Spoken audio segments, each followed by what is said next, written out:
Alors bonsoir à tous et à toutes, chers adhérents de BHC.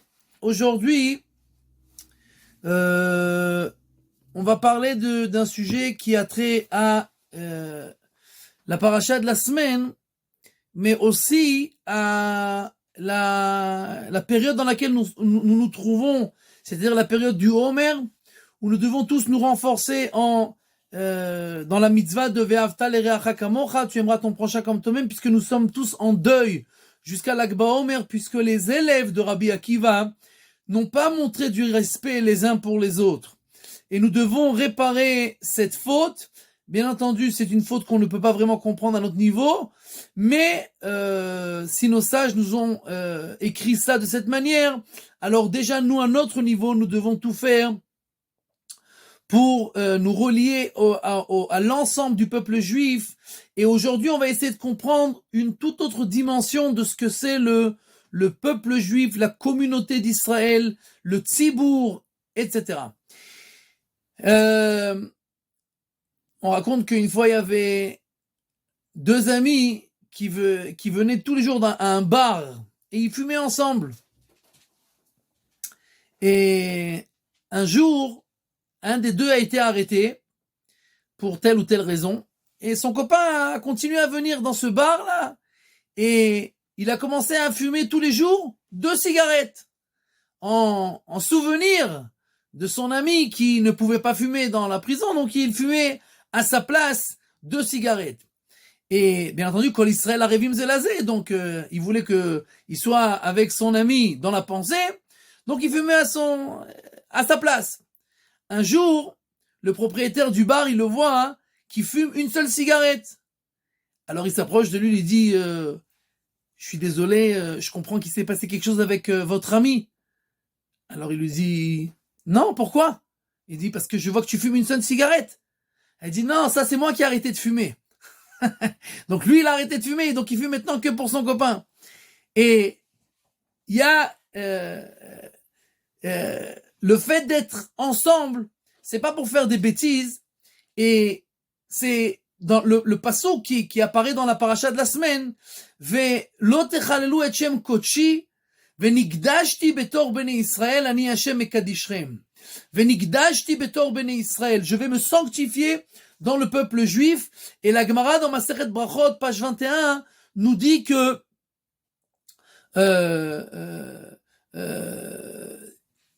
Adat Bene Israël, le fait que Dieu se sanctifie, ce n'est que dans un tzibour, dans une Eda. Une Eda, c'est 10. D'où on sait, puisqu'il y a écrit Ad Matai la Eda Ara'a Azot.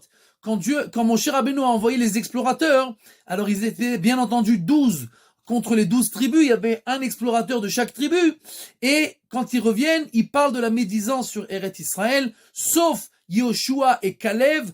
Donc il dit Admatai la Eda Ara'a, jusqu'à quand ce mauvais groupe, d'accord, cette mauvaise Eda, elle va continuer à parler du mal d'Eret Israël. Et donc cette Eda qui était mal, c'était 10 personnes, puisqu'ils étaient 12 moins 2, Yoshua et Kalev. Donc on apprend de là que Venigdashti betor Adat Bene Israël, que Dieu se sanctifie seulement quand on est 10. Et quand on est 10, on devient un tzibour. Maintenant, la Gemara, dans ce même traité de Brachot, page 8, nous dit que En el kabir velo im'as, que Dieu répond toujours et écoute toujours et ne peut jamais délaisser la prière des rabbim, la prière du tzibour, la prière du klal. Et mon père, toujours, il me disait un exemple là-dessus. Il disait, c'est comme quelqu'un qui a une brebis. Alors cette brebis-là, il la garde et il la regarde sous tous les angles tout le temps pour voir qu'il n'y a pas un poil qui a bougé, qu'elle n'a pas une cicatrice quelque part, qu'elle ne s'est pas blessée, etc. Donc, il regarde tout le temps partout. Mais quand quelqu'un il a un troupeau, alors il n'a pas le temps de regarder une à une. Il fait passer tout le monde. Donc de la même manière, d'un point de vue, entre guillemets, technique, quelqu'un qui vient prier tout seul, alors Dieu il regarde sous tous les angles, sur tous les... Oh, tu veux demander ça et ça, il n'y a pas de problème, viens on vérifie. D'où tu viens, qu'est-ce que tu as fait, est-ce que ça te revient, etc. Quand on vient avec le tzibour, on vient tous ensemble. Alors Dieu, il fait passer tout le monde en même temps. Ça, c'est une explication technique qui nous expliquerait, on va bientôt expliquer ça d'une manière un peu plus profonde, pourquoi la Gemara nous dit que quand on est avec le tzibour, alors Dieu, il ne délaisse pas la tfila, il ne délaisse pas la prière, il ne peut pas la repousser.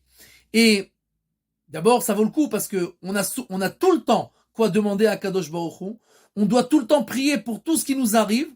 Et quand on veut compter sur son propre mérite, en général, ça vole pas haut. Donc, il vaut mieux si on a la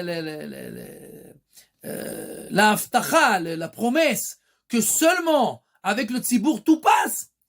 Alors, il vaut mieux toujours prier avec le tzibour pour être sûr que tout ce qu'on demande, en tout cas, c'est écouté, c'est aussi accepté. Peut-être qu'on voit pas toujours comment ça arrive, mais c'est ne jamais repousser. Maintenant, on apprend cette importance d'être avec le tzibour de l'Aktoret. Qu'est-ce qui se passe dans l'Aktoret? L'Aktoret, il y a 11 samemanim. Il y a 11 encens. Une des 11 encens, c'est la chelbena. La chelbena, elle sent très mauvais. Mais quand elle est mélangée avec les 10 autres encens, alors non seulement que ça sent pas mauvais, mais en plus, ça donne une odeur à tout le groupe de ces encens-là qui est extraordinaire.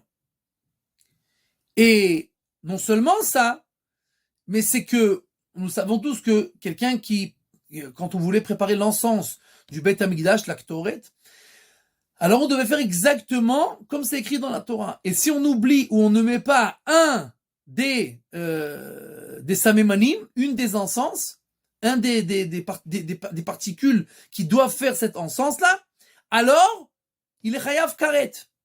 C'est très très grave parce qu'on doit faire exactement ce que la Torah nous dit, comment on doit faire ça.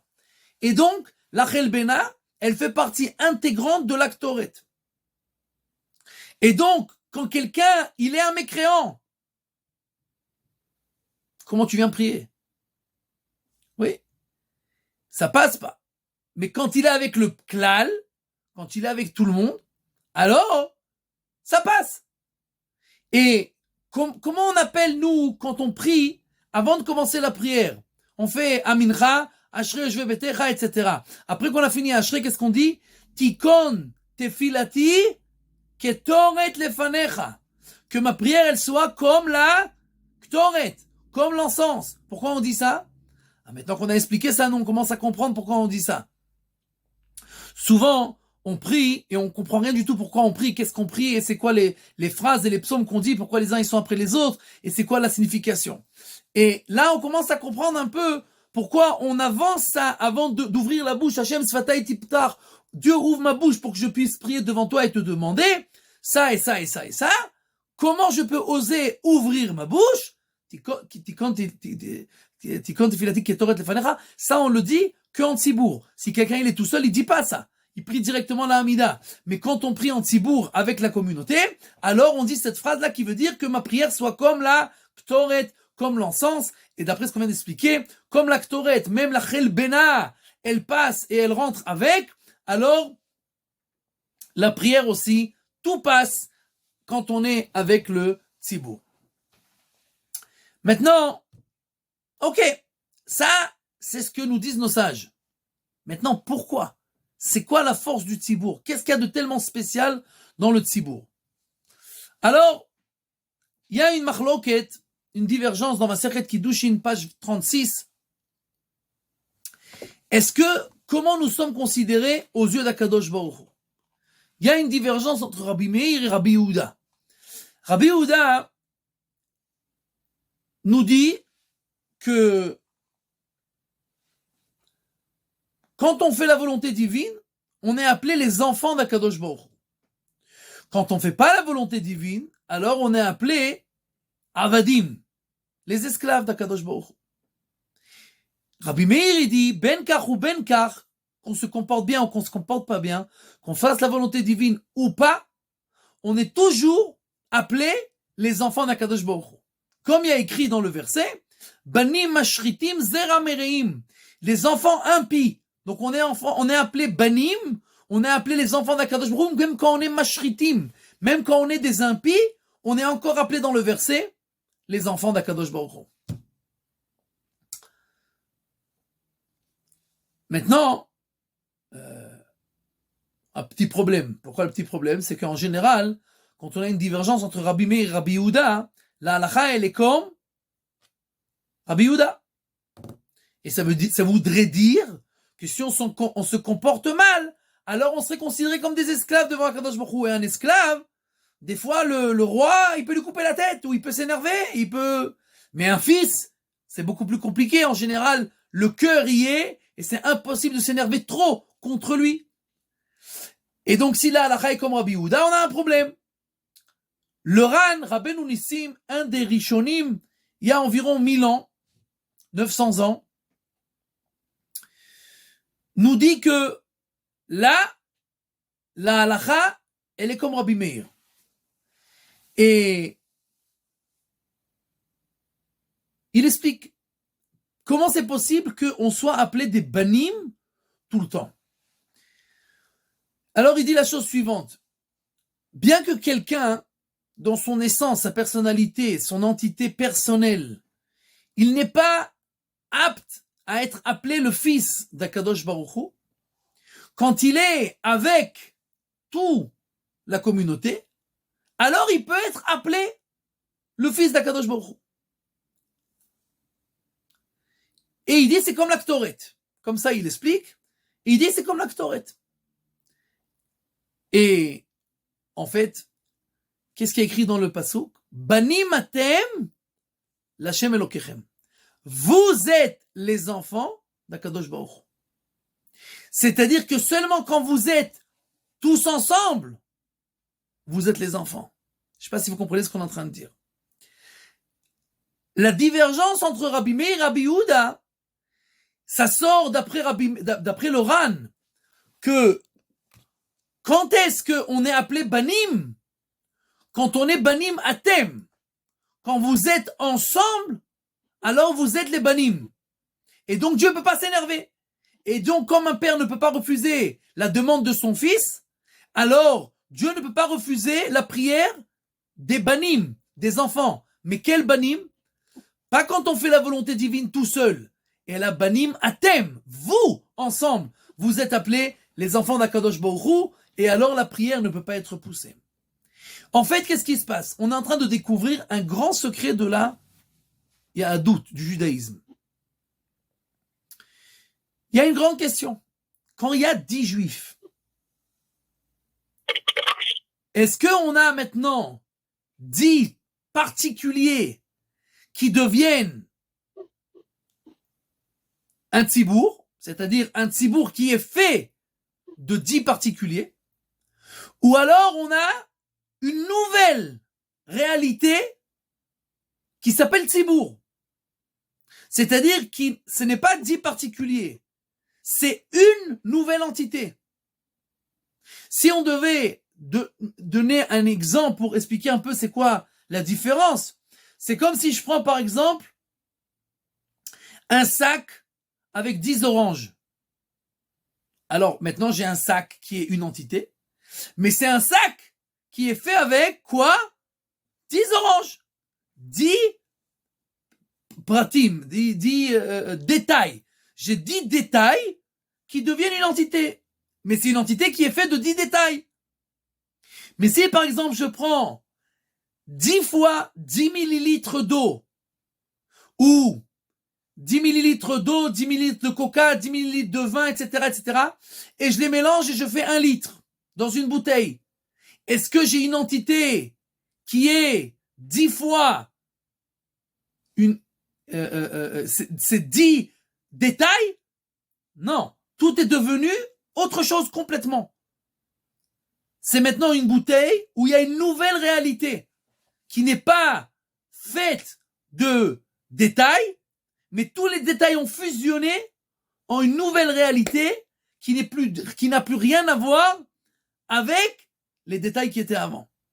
Les oranges sont restés les mêmes oranges. elles sont juste dans un sac. Les liquides, ils ont fusionné, sont devenus quelque chose de tout à fait nouveau. Tout à fait nouveau. Et maintenant, on va commencer à comprendre des choses tout à fait extraordinaires. D'abord, il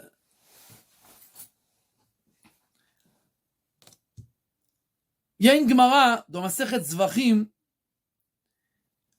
qui dit la chose suivante. Shamati shabe'alim mefaglim.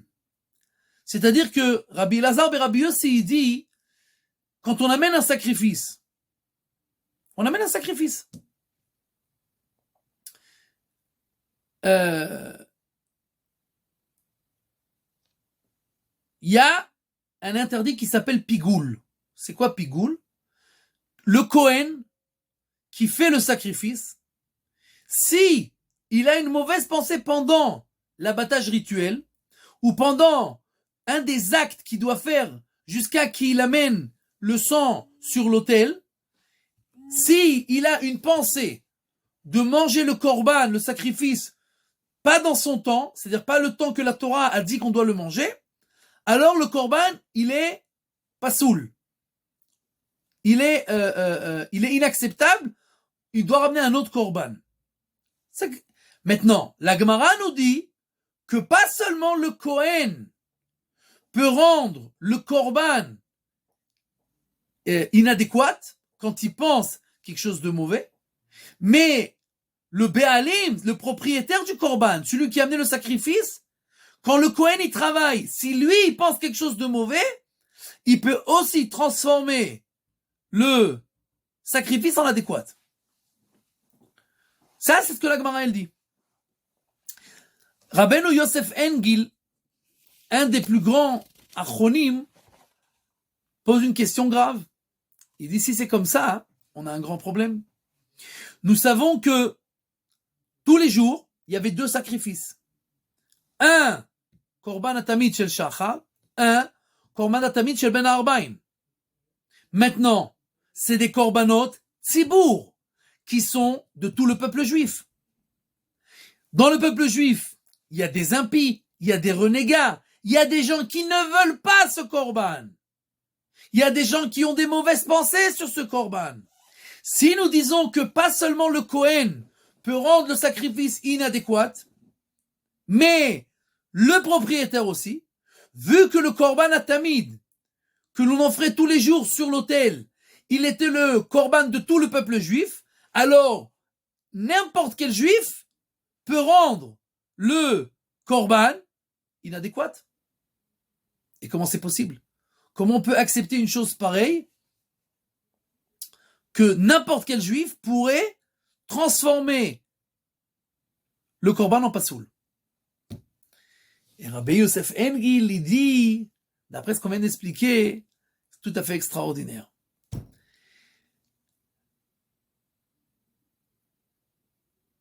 Quand il y a des associés qui amènent un korban, alors chaque associé, il est propriétaire.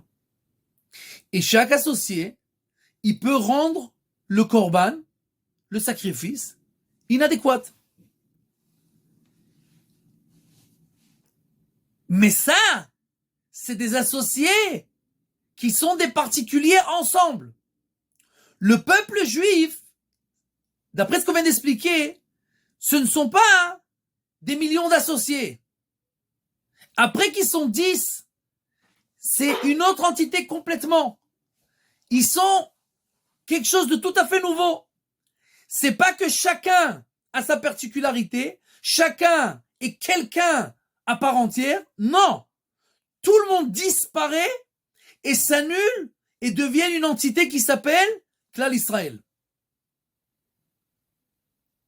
Et donc, dans ce Klal Israël, la Chel Bena, elle s'annule. Le mécréant, il s'annule, il n'existe plus. Donc même s'il a une mauvaise pensée, il ne peut pas rendre le korban adéquat. Parce que Rabbi Yosef Engil dit que c'est impossible de penser une seconde que la Torah te dit amène un sacrifice le matin, un sacrifice le soir, et qu'à chaque fois ce sacrifice, il peut être rendu adéquat par n'importe quel juif. C'est pas possible. Il y a des millions de juifs et il y a des mécréants qui ne veulent pas de ce sacrifice. Donc il dit, là, on parle pas du tout de la même chose. Parce que c'est vrai que le propriétaire peut rendre le sacrifice inadéquat s'il est un particulier. Et même si c'est des associés qui sont des particuliers ensemble. Mais quand on parle du Klal Israël, quand on parle du peuple juif, c'est devenu quelque chose de tout à fait nouveau, tout le monde s'annule et ça devient autre chose complètement. Et donc, le korban ne peut pas être annulé par personne. Maintenant, d'après ça, on comprend encore une Gemara. Dans Masechet Brachot, page 31, la Gemara nous dit la chose suivante. Quand Rabbi Akiva priait avec le tzibour, alors il priait rapidement. Il terminait avec tout le monde. Et quand il priait tout seul, alors quelqu'un le laissait à l'est, il le retrouve à l'ouest. Il était en transe et il priait pendant des heures. Alors, d'un point de vue du sens simple de cette Gemara, bien entendu, on peut expliquer, et le Rambam dit, amène ça dans son livre de Halacha, que quand on prie avec le tzibour, il faut pas allonger. Pourquoi? Pour pas faire Torah tzibour. Pour pas embêter et rallonger le temps au tzibour. Les gens, ils veulent partir, ils veulent aller travailler, ils veulent étudier. Il n'y a pas de problème. Ne rallonge pas. Quand tu es tout seul, prie autant que tu veux. Tu veux prier 3 heures, prie 3 heures. Tu pries que le tzibour t'attend, raccourci. Prie avec tout le monde. Alors, à première vue, c'est l'explication. Rabbi Akiva, quand il était tzibour, il prie rapidement pour pas qu'il y ait Torah tzibour. Quand il était tout seul, il allongeait. Comme la halacha nous le dit. Nous avions un nom qui s'appelait Tonton Yedidia. Tonton Yedidia, c'était un grand rigolo. Et un jour, il arrive à la synagogue et il voit les gens énervés. Alors il pose la question, pourquoi vous êtes énervés? Il dit, oh là là, il y a quelqu'un qui monte Shaliach Tzibour et il va nous rendre fous. Il prie pendant des heures. Tout le monde attend et attend et attend. Et lui, il a son temps, il prie pendant des heures. Alors tonton Yedidia, il a dit, il n'y a pas de problème, je vais m'occuper de lui. N'ayez pas peur. Il va très vite arrêter de faire des bêtises. Il va comprendre comment on doit prier. Le lendemain, il arrive à la synagogue. Avant que la tfila ne commence, il prend les tfilines de ce Hazan-là, de cet officiant, et le nœud des tfilines de la tête, il le raccourcit. C'est-à-dire que le cercle qui encercle la tête, il est devenu plus petit. Quand le Hazan, il arrive, tonton Yedidia, il le voit, il dit, mais dis-moi, qu'est-ce qui t'arrive? T'as une sale tête. Il dit, non, ça va, je me sens très bien. Il dit, non, mais t'as la tête qui a enflé. Pourquoi t'es comme ça? Il dit, mais j'ai rien, pourquoi tu me parles? Je me sens très bien, j'ai pas la tête qui a enflé, de quoi tu parles? Il dit, bon, ok, je sais pas, moi, t'as l'air comme ça. Et il s'en va. Le Chazan, il va à sa place, il prend les tefilines, il les met sur la tête, ça rentre pas. Tout le temps, tous les jours, il met les tefilines. C'est juste à sa taille. Puis tout d'un coup, ça rentre pas sur la tête. Alors il a commencé à se sentir mal, parce qu'il semblerait que sa tête va exploser, puisqu'on l'a vu avant qu'il rentre et que maintenant il met les tefilines et que ça rentre pas dedans. Ça veut dire que sa tête a grossi. Alors il vient voir mon oncle, il lui dit, écoute, je me sens mal. T'as raison, je crois que ma tête, elle a grossi, je vais me reposer. Alors il rentre chez lui. Après, tonton Yedidia, il est venu le voir pour lui faire Bikur Cholim. Il faut faire la mitzvah, Bikur Cholim. Alors il vient, il lui dit, mais alors qu'est-ce qui t'arrive? Il dit, je sais pas, je me sens mal. Il dit, écoute, tu veux que je te guérisse? Il dit, oui. Tu peux faire quelque chose? Il dit, oui, je peux. Mais il faut que tu promettes, il y a une zgoula. Il dit, pour cette zgoula, il faut prier quand tu es avec le tzibour, vite. Quand tu es avec le tzibour, tu pries vite. Il dit, si tu prends sur toi de prier vite quand tu es avec le tzibour, je te promets, demain, tu vas te sentir bien. Tu verras, tout va bien se passer. Il dit, je te promets, c'est fini. Je prie vite avec le tzibour. Si c'est ça la zgoula, je le fais comme ça. Il dit, c'est bon, tu es guéri. Il est rentré à la synagogue, il a remis le nœud. Le lendemain, la tête a rapetissé. Tout va très bien. Il a recommencé à prier comme il fallait. Tout allait très bien. Donc, il y avait un rave qui s'appelait Reb Simcha Vitales. Reb Chaim Simcha Vitales. Et il disait qu'il y a 3 choses qui ne faisaient pas attendre le tzibour. Quand on lui posait une question d'Alacha, après Kriyat Shema, quand il disait Hashem Elokechem Emet, donc il terminait en même temps que le tzibour, et à la fin de la Hamida. On sait Shalom, il faisait rapidement. Et il a dit que, c'est ce qui est écrit dans Pirkei Avot, Ashlosha Dvarim, Haolam Omed. Mais il faut dire ça en Ashkenaz. Ashlosha Dvarim, Haoilom Omed. Oilom, c'est les gens. La traduction simple, c'est le monde. Il y a 3 piliers sur lesquels le monde repose. Mais quand on dit en yiddish, Oilom, ça veut dire les gens. Donc il y a 3 choses sur lesquelles les gens, ils attendent. Oimed, ça veut dire qu'il ne peut pas bouger, il attend. À la din, à la emet, et à la shalom. Il y a écrit dans Pirkei Avot, il y a 3 choses que les gens, ils attendent. À la din, à la emet, et à la shalom. Et donc il dit le din, c'est quand on pose une question de halacha, je ne dois pas les laisser attendre. À la emet, Hashem Elokechem emet, quand on dit à la fin de Kriyat Shema, et à la shalom, oseh shalom bimromav. Donc moi je laisse pas les gens attendre. Je laisse pas les gens attendre. Ça c'est le pshat. Mais d'après ce qu'on vient d'expliquer, c'est tout à fait extraordinaire. Rabbi Akiva,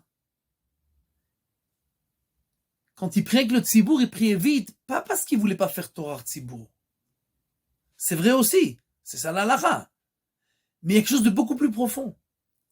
Quand il priait avec le tzibour, il savait qu'il n'y a pas besoin d'allonger. Parce que quand je suis avec le tzibour, avec la communauté, je suis devenu une entité, donc tout passe en même temps. Donc ça sert à rien que j'aille plus longtemps que le tzibour. Je suis un avec le tzibour. Donc tout passe ensemble. Donc on doit être avec le tzibour pour devenir une nouvelle entité et alors tout passe. Quand il était tout seul, il savait très bien que même Rabbi Akiva, le grand Rabbi Akiva, avait besoin de beaucoup de mérite et de prier avec beaucoup d'intention et de kavana pour que ça passe. Donc Rabbi Akiva, quand il était tout seul, il priait longuement. Mais quand il était avec le tzibour, c'est pas seulement pour que les gens ils attendent pas. C'est parce qu'il n'y a pas besoin. Quand il est avec le tzibour, il est devenu un avec le tzibour. Il n'y a plus besoin de compter sur toi-même. Tu peux compter sur le tzibour. Et c'est pour ça qu'on dit Al tifrosh minat tzibour. C'est pas seulement un bon conseil. Parce qu'après les gens ils vont parler de toi. Si tu te détaches du tzibour, les gens ils vont parler de toi. C'est pas un bon conseil. C'est vital. Ne te décroche pas du tzibour pour devenir et fusionner avec le tzibour. Et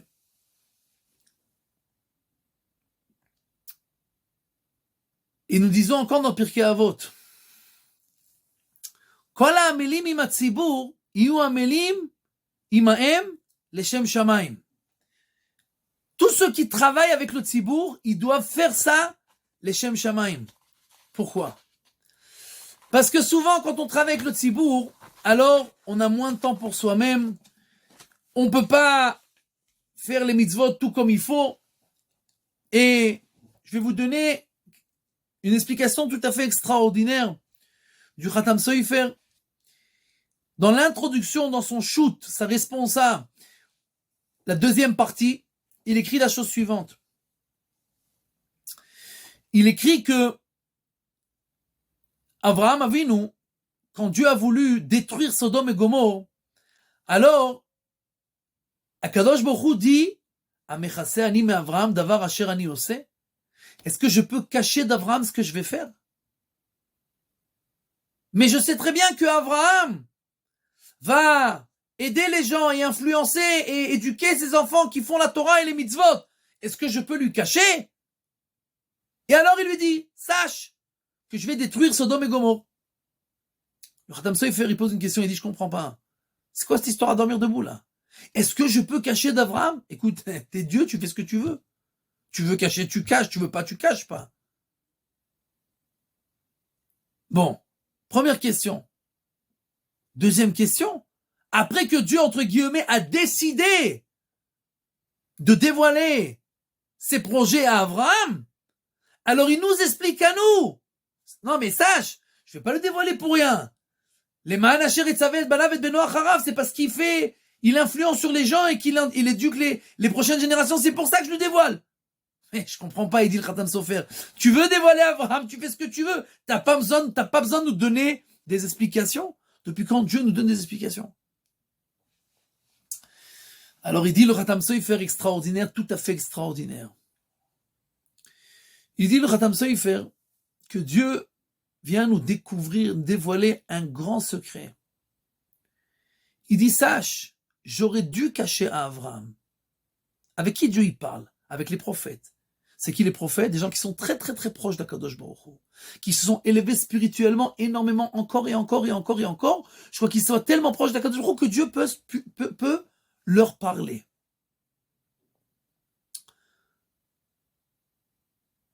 Si ce n'était le Khatam Sofer qui a écrit ça, personne ne peut dire ça. C'est pas moi qui dis ça. Je vais vous dire ce que le Khatam Sofer dit. Le Khatam Sofer dit que Dieu vient nous dévoiler un secret. Et c'est quoi ce secret? Que Avraham Avinu n'était pas apte à recevoir la prophétie. D'un point de vue personnel, il n'était pas au niveau. Amechasseani mais Avraham Davar apprend. Je suis pas en train de devenir des excuses. Est-ce que je peux ou je peux pas dévoiler Avraham? Mais sache que je n'aurais pas dû dévoiler Avraham. Pourquoi? Il dit, Chanor, eneno ki lakach oto Elokim. Chanor va itale Chanor et Elokim. Chanor, il s'occupait toujours de lui-même. Il étudiait, il faisait de la méditation, il allait faire des mitzvot. Il était tout le temps occupé à s'élever spirituellement. Et Dieu l'a pris. Avraham Avinu, quand est-ce qu'il avait le temps de s'occuper de lui-même d'un point de vue spirituel? Il avait un hôtel, il préparait à manger aux invités, tous ceux qui passaient. 3 Arabes arrivent, il leur fait un repas de maître, il s'occupe pendant des heures, et après il parle aux gens pour leur faire comprendre qui c'est Akadosh Baruch Hu, qu'il faut remercier, Quand est-ce qu'il a eu le temps exactement, Avraham Avinu, de s'occuper de son niveau spirituel personnel? Nous dit le Khatam Sofer Amechasseani me Avraham Davar, j'aurais dû cacher d'Avraham. J'aurais pas dû me dévoiler à lui. Mais tu sais pourquoi je me dévoilais à lui? Les manacheret savet ben avet beto acharav. Parce qu'il s'occupe du tzibour. Parce qu'il s'occupe du klal Israël. Parce qu'il s'occupe de la communauté.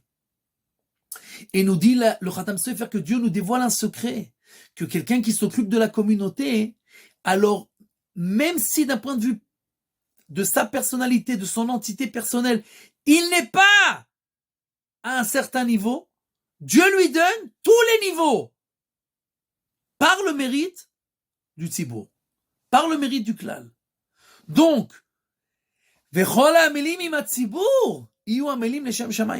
quand quelqu'un il travaille avec le tzibour, il doit savoir que c'est les Shem Shamaim. Il fait ça pour Akadosh Baruch Hu, et alors, même si tu n'as pas le temps pour toi, après, pour toutes sortes de choses, alors, tu as le srou du tzibour. Nous avons un grand posek qui s'appelle le Chayei Adam, Rabbi Avraham Danziger. Il a écrit un livre qui s'appelle Chayei Adam. Maintenant, ce Chayei Adam là, Rabbi Avraham Danziger, il était un commerçant. Et aujourd'hui, c'est un des livres sur lesquels le tzibour Ashkenaz se base à 80%, 90%. Le Chayei Adam, toute la halakha, c'est par rapport au Chayei Adam. Et c'était un commerçant. Il écrit dans l'introduction de son bouquin, et il écrit, moi, un commerçant, comment je peux écrire un livre de halakha? Qui je suis? Qu'est-ce que je sais? C'est un grand ami de Ram, il a écrit plein de livres de halakha. Mais il écrit, est-ce que je peux me permettre, moi, d'aller écrire et d'enseigner aux autres? Alors il écrit que une parabole à ça. Il dit qu'il y avait un roi qui avait un jardin et qui a demandé à plusieurs de ses esclaves de faire pousser dans ce jardin une sorte d'arbre magnifique qui est très très compliqué à faire pousser. Alors il a donné à chacun un manuel. Comment on fait pour faire pousser cet arbre? Mais le manuel, jusqu'à que tu arrives à lire et c'est que tu comprends, c'est long, c'est compliqué. Tout le monde a commencé. Après quelques jours, tout le monde a abandonné. Tout le monde a commencé à boire, à manger, à faire la fête. Ça sert à rien, de toute façon, on n'arrivera pas à faire pousser cet arbre. Il y en a un qui s'est donné à fond. il n'a pas tout compris, rien qu'une partie. Il n'a pas vraiment bien compris, mais il a compris une partie. Et il a réussi à faire pousser cette sorte d'arbre, mais pas vraiment comme le roi il voulait. Il était un peu rabougri. Les fruits, c'était pas terrible. Ça pousse, mais vraiment, c'est pas ça, hein. C'est pas l'arbre extraordinaire qui est dessiné sur la couverture du livre, hein. Mais quelque chose. Et il s'est dit, cette personne, tu sais quoi, je vais me faire déchirer par le roi. S'il va voir cet arbre-là que j'ai fait pousser, c'est ma fin. Il dit, mais j'ai une idée. Moi, au moins, j'ai fait quelque chose. Les autres, ils n'ont rien fait. Qu'est-ce que je vais faire? Je vais aller expliquer aux autres comment on fait pour faire pousser un arbre rabougri comme le mien. Mais au moins, un arbre. Et quand le roi viendra, il verra un jardin. Et quand il va demander, oh, comment c'est possible qu'il y ait un jardin? Je dis, j'ai fait ce que j'ai pu, j'ai enseigné aux autres, ils ont fait au moins ça, sinon il n'y aurait rien. Et bien entendu que le roi, il est content qu'au moins il y a ça. Sinon il n'y aurait rien eu. Il dit le Chaya Adam, l'arbre, c'est la Torah. C'est l'arbre de vie pour ceux qui la tiennent. Ouh là là là là. Mais pour faire pousser cet arbre de vie, on a un bouquin énorme qui s'appelle la Torah, la Mishnah, la Gemara, les Rishonim, la Achronim. C'est interminable et c'est long et c'est incompréhensible et c'est compliqué, etc. Il dit le Chaya Adam, est-ce que moi, l'arbre de la Torah, j'ai réussi à le faire grandir comme il faut? Mais un petit peu j'ai compris quelque chose. Un petit peu je sais ce qui est écrit dans la Torah. Un petit peu j'ai compris qu'est-ce qu'on doit faire dans la halakha. Je vais enseigner aux autres. Et au moins, chacun qui fera un petit arbre rabougri comme le mien, une petite Torah par rapport à ce que moi je vais enseigner, alors ça sera considéré tout ça comme ma Torah. Et donc en fait, c'est ce qu'écrit le Khatam Sofer, que quand quelqu'un il a la force du tzibour, alors il passe à un niveau qui n'est pas le sien, qui n'est plus le sien. Et maintenant, et c'est pour ça que quelqu'un qui travaille avec le tzibour, il n'a pas le droit de démissionner. Il y avait une fois le gabay de Lodz en Pologne qui voulait démissionner. Pourquoi? Parce qu'il y avait un riche qui l'avait offensé. Alors il voulait plus continuer à travailler. Il est venu voir le Rav Maizlich, et il lui dit, je veux démissionner, j'en ai marre. Les gens, ils se foutent de moi, ils me respectent pas, je veux pas rester à la synagogue et être gabay. Alors, le Rav lui dit, mais malheureusement, tu n'as pas le droit, d'un point de vue de l'halakha, de démissionner. Il dit, où c'est écrit ça? Alors il dit, c'est écrit que quand il y avait Eldad ou Medad, à l'époque de Moshe Rabbeinu, alors dans le camp, on avait choisi des gens qui allaient devenir des prophètes et qui allaient aider Moshe Rabbeinu. Et il y en avait deux qui s'appelaient Eldad ou Medad. Et eux, ils n'ont pas été choisis. C'est un peu compliqué, mais en gros, ils n'ont pas été choisis. Et ils ont commencé à parler et à dire des prophéties. Et Yehoshua, il dit à Moshe Rabbeinu, Moshe, arrête-les. Parce que il disait que Moshe va mourir et que Yehoshua va faire entrer le peuple juif en Israël. Alors Yehoshua, il dit à Moshe, arrête-les. Rashi explique comment on peut arrêter les gens. Alors il lui dit, Atel alehem tzorket tzibur vehem kalim me'elehem. C'est ce qui est écrit dans Rashi. Mets-les intendants sur le public et comme ça ils sont foutus. Ils vont être terminés. Et le Rav Maizlich, il dit, pourquoi?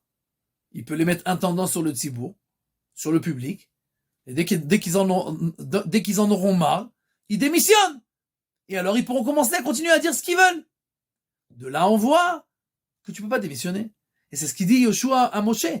Mets-les intendants sur le public, c'est fini. Ils pourront plus s'occuper de rien, ils pourront plus rien parler, ils n'auront pas le temps, et ils n'auront plus le choix. Ils ne pourront pas revenir en arrière, et on se débarrasse de cette histoire-là. De là, on voit que quelqu'un qui est avec le tzibour, il passe, et d'un point de vue particulier, à un autre niveau qui fusionne avec le tzibour, et Ça, il est seulement avec le tzibour. S'il s'occupe du tzibour, alors il reçoit des niveaux que d'un point de vue naturel et normal, jamais il aurait pu y arriver. Maintenant, tout ça, c'est très bien. Et si on a maintenant 10 juifs qui sont ensemble, mais qui sont tous des mécréants,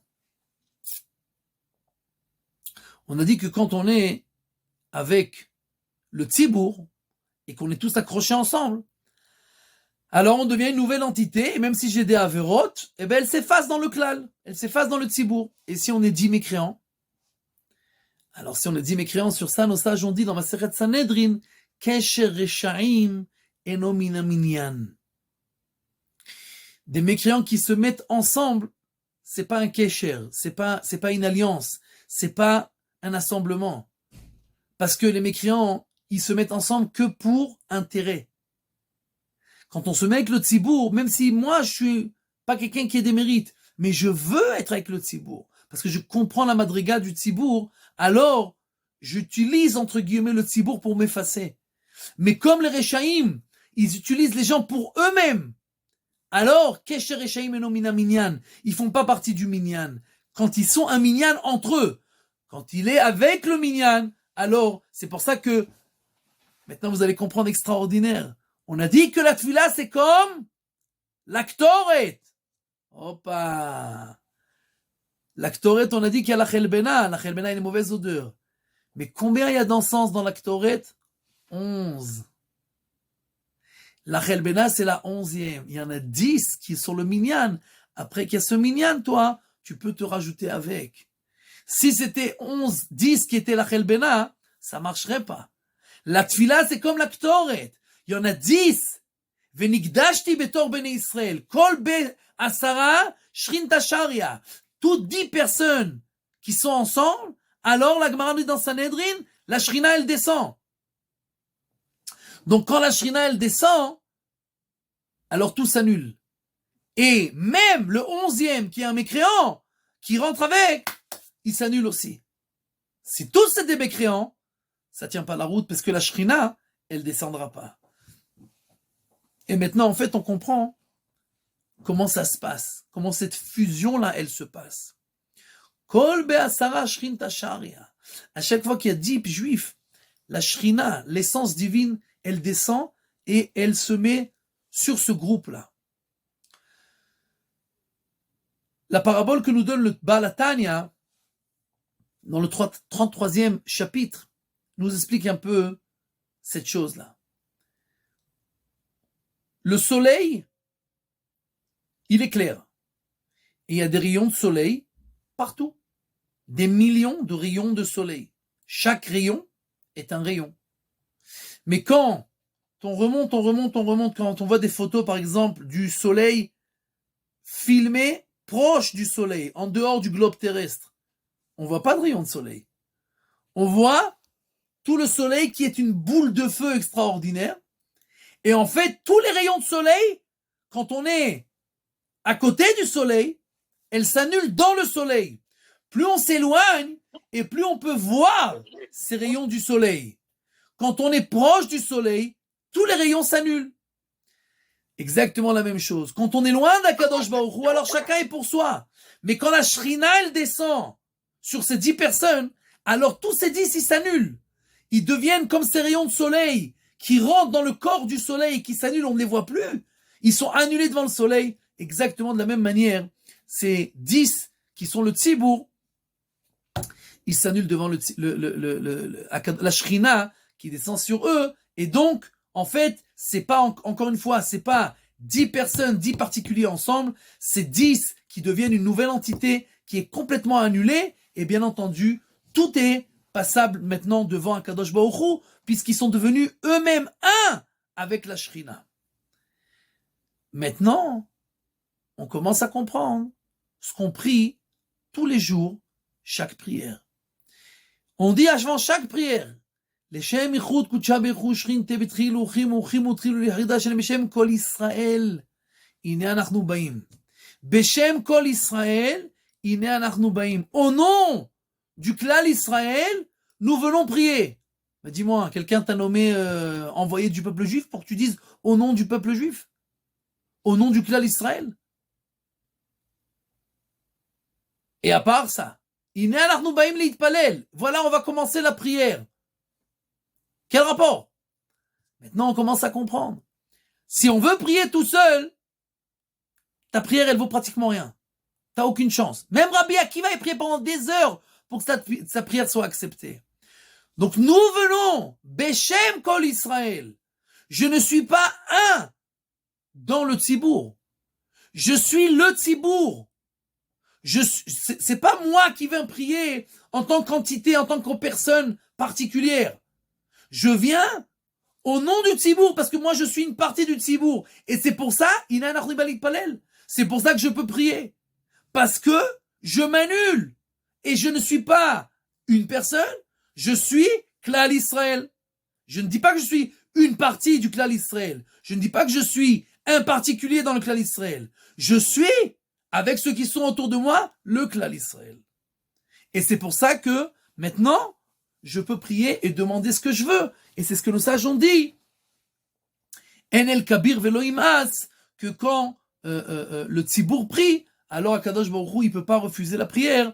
Et comme on a expliqué, en fait, cette nouvelle entité qui devient un avec la Shrina qui descend, fait en sorte que tout passe et tout est accepté. Et Akadosh Baruch Hu ne peut jamais refuser cette prière. Donc, la force du tzibour est tout à fait extraordinaire.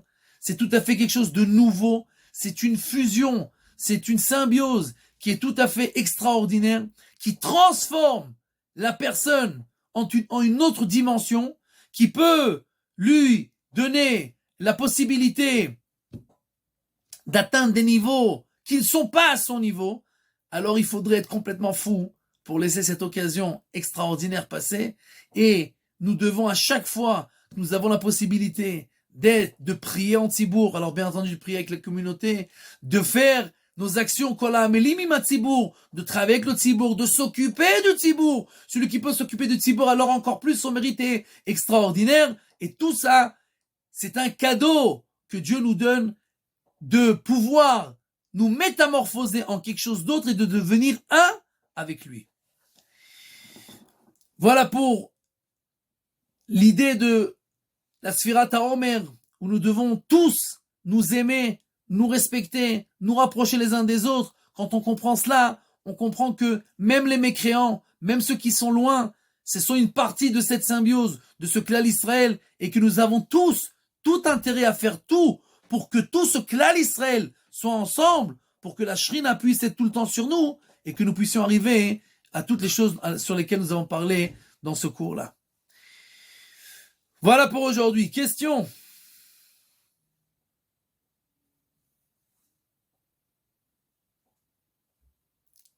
Ok. Khazak.